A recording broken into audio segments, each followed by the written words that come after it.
Peace, everyone. How you doing? Welcome to the podcast. This is the True Israel of God Live podcast. And the title of the True Israel of God podcast is What is the Business of the Church? Ministry or Money? Now, this is a new series I'm starting because I am a church man, yet I am also a businessman. So let me explain to you, because you may ask, what do you mean by what you just said? So I started dealing with ministry in 96. And in 96, I wanted to be a rapper. So I went to ASCAP and I created a publishing company called Israel Doctrine with an ASCAP. And then after I started the publishing company, I started a record company or entertainment company called Israel Doctrine Entertainment, LLC, because I'm a businessman. So I started ministry and I also started my business ambitions and stuff to get out here and do business. That's a MC or entertainer. And so the two worlds collided. I started doing social media before anyone ever really knew what social media was and how it was a business. And I was out here doing it. I had started podcasting on Blog Talk Radio and starting my ministry and things of that nature. So in starting my ministry, I started realizing how much a ministry is truly a business. It's not my business or our business. It's the Lord God of Israel business. And he done spoke about this business throughout the whole Bible. His business and his job was to create man, create an environment for man, circumstances, situations for man, all this stuff he created for man. He created animals for man. He created flowers, trees. He created everything for man. And if man wasn't going to be here, as he showed in the flood, he was going to destroy it all because man wasn't taking care of the Lord's business. So let me explain how I see church. Church is the people. The church building is the place where the church resides. It's where they fellowship with each other, meet with each other and stuff. So that's how I see church. So when I speak, I'm speaking from that perspective. The people in the church that's dwelling in the building that is theirs, that's why it's called church building, go about taking care of the Lord's business in this building, tabernacle, temple, whatever you want to call it. There's many names for this stuff because many people has played with the Lord business, the Lord church. Remember, he gave it to man, and when man don't want to do right, he destroy what the Lord God of Israel has set up to be done. Now, the first people as an institution or a body politic was the Hebrews that became Israelites. Down in Egypt, they was known as Hebrews. That's what Pharaoh called them because it was the slave name or the foreigner name that they gave to their slaves, Hebrews. But the Lord freed the Hebrews as well as Egyptians, took them in the wilderness, baptized them, and they became Israel at that time. After the baptism, they all was Israel. They was no longer Hebrews. They was no longer Egyptians. They was known as the nation of Israel or God body because they became gods at that point. Then he separated Levi to take care of his temple, which the temple is the main headquarters of the body and the body politics and stuff. That's why the church building is what it is today. Because the priest of God in the nation of Israel is known as the priest of God. Dwelt in the temple of God, taking care of the temple of God. It was plenty of work back then for the Levites. They sung, they sacrificed, they fed people. Though they didn't have a inheritance amongst Israel, they still had a lot amongst Israel. Now, one of the biggest problems with this is that the Levites got tithes. Most people don't know what tithes is. It started with Abraham, though, the grandfather of Jacob, whose name was changed to Israel, just like the Hebrew people's name was changed to Israel. The Egyptians' name was changed to Israel due to the fact that that's God's name. So when you say you're the Israel of God, go look it up linguistically and writing this stuff. When you say the U.S. of America, what do it mean? Of America, what do it mean? Of God, what do it mean? I ain't the smartest person on earth. I will get that and make sure you're not ignorant of it, but that's what it is, people. We're of God, meaning that we have a position in this world unlike anyone else.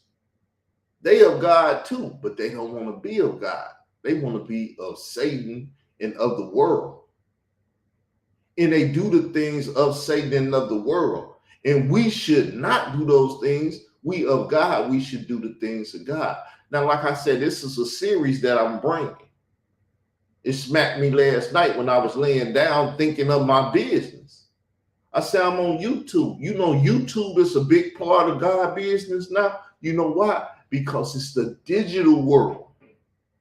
You got to take God's business into the new millennium, the business world. It's on YouTube. And I've been on YouTube doing God business for a long time. Truly, back in the days, people would send me money. People that I knew, they would get my address, send me money and all that. I could have been fleeced any flock if I wanted to. I'm smart enough to do it. I never did it because I'm taking care of God's business. But yes, I was eating off of the crops that I was planting and doing all that stuff because the Lord God of Israel allowed his workers to eat. Did he let the Levites eat? He gave them the tithe. Though he didn't even give them a position in the nation. They don't even have a land to call their own and stuff. So I'm just putting it out there for the YouTube world to know that's been watching me take care of the Lord's business for a long time. Some of it got into my business because I'm a man and I took some things personal. And when I took those things personal, that it became my business. I messed up my channel because a channel should be, I don't even know how to say it. It should be studied. Certain things you do, every title you do, every tag word you put in there, every description you put in there, YouTube studied. And my business started out church business, then it turned into my business.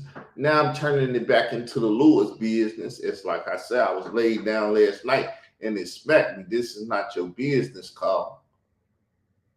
Don't mess up the Lord business because I can't be a hypocrite. I done seen plenty of people turn against me and turn against the Lord and the Lord business, fellowship and everything. And it's like, Carl, do you know you're doing the same thing?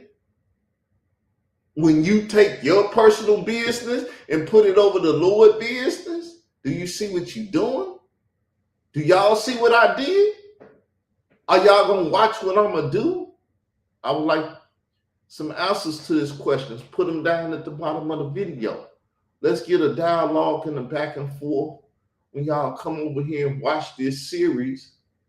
What is the business of the church? Ministry or money?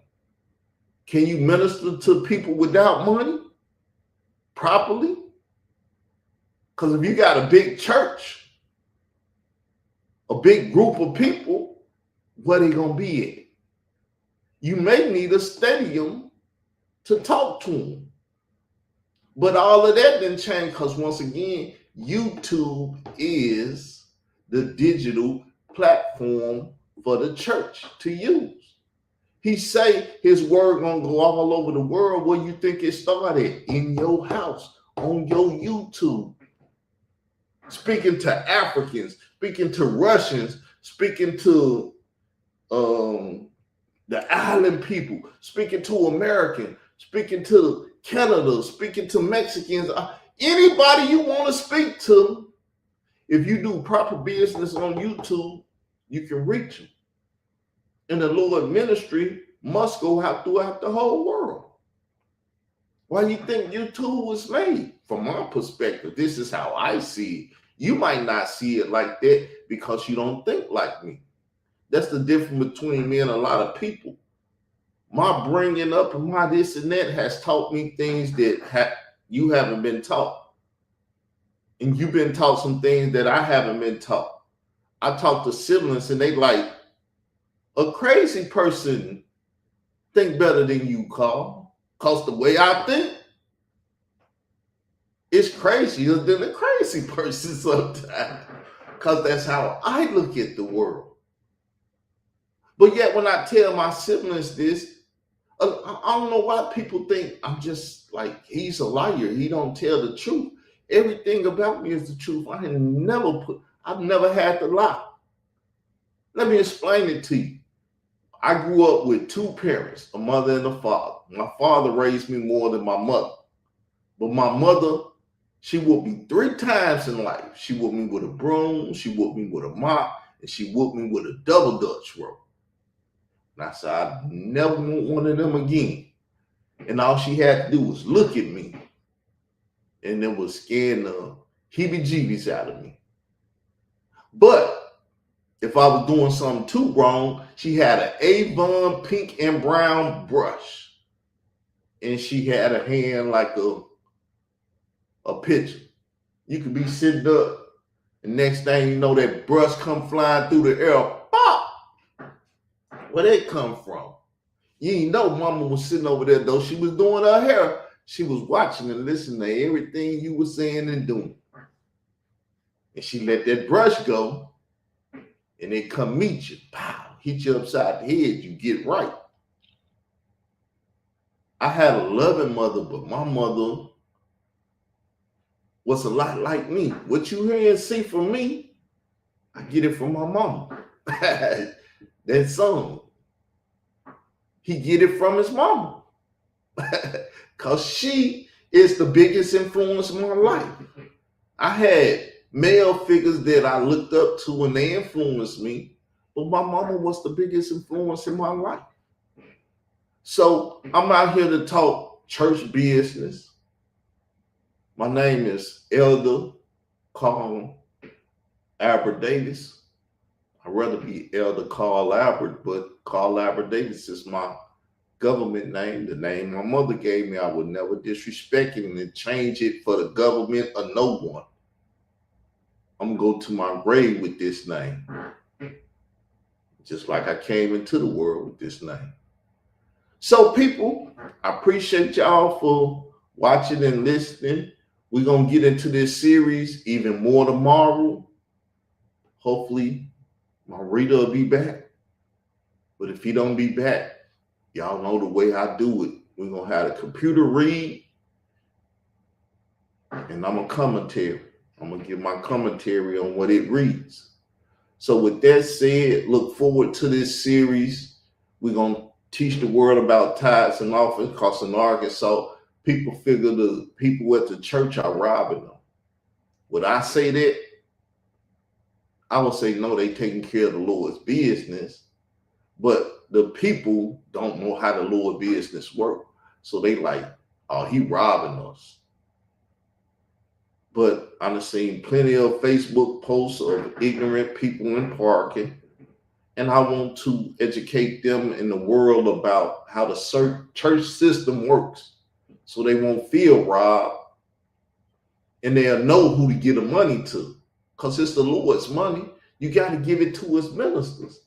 Now, if that man is not a minister of God, what is ministry? Let's talk about it right quick, because ministry is a big part of the church. If you're hungry, somebody give you some food, that's some ministry. You sick, somebody visit you in the hospital. Park in Arkansas don't have a hospital. So either you're going to go to Memphis or Little Rock.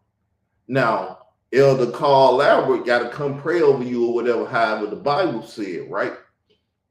How's Elder Carl Albert going to come get to you? I got to have a car to go to Memphis and Little Rock. This is church business. All this is church business. The minister needs certain things so he can do what he has to do. The church needs certain things so it can take care of the people, a food pantry or whatever. So if people need food, clothes, this and that, the things that they used to do in the 60s and stuff with the Black Panthers and stuff, breakfast programs and stuff. The church is supposed to do this. They the ministry. They minister unto your needs, but no one talks about this. No one goes to their elders and make them do this, because they don't know how the church business runs. But preachers go to seminars and stuff, and the Europeans teach them this is how our church system works, because the church system is their church system. Ministers should go to God, see how his church is set up and how his church works, and administrate his ministry like that. So we're going to talk about it, people. I don't want to stay long. I just want to introduce you to the series. I'm going to say peace and love, and hopefully welcome you back the next time we do this. We do this daily. So instead of my morning podcast where I'm talking about stuff, I'm not going to do it. Probably once a week, because I got to keep it going too. So once a week, I do that podcast. And every other day, I'm going to do this podcast. And we're going to talk about the ministry, the church, the duties of the church and things. Because we got to be about our Father business.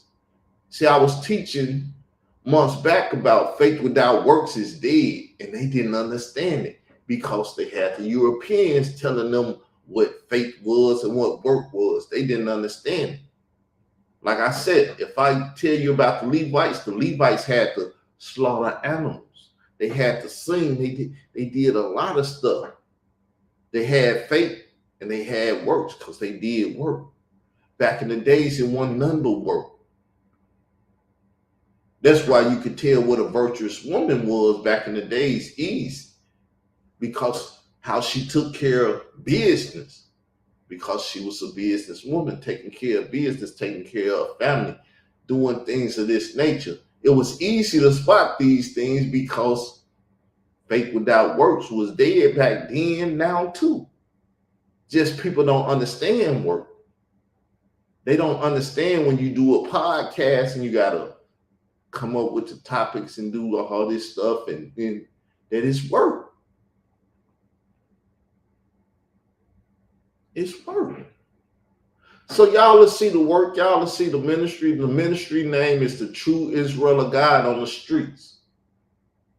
The government name is the Israel of God, the mixed multitude, the church, because that's the church. The Israel of God, who were the Hebrews that became Israelites, the Egyptians and other melanated people in the beginning of the Bible, when none but melanated people, they are the church. So welcome to Church Talk. We'll finish this up in another series. Peace. I'm out.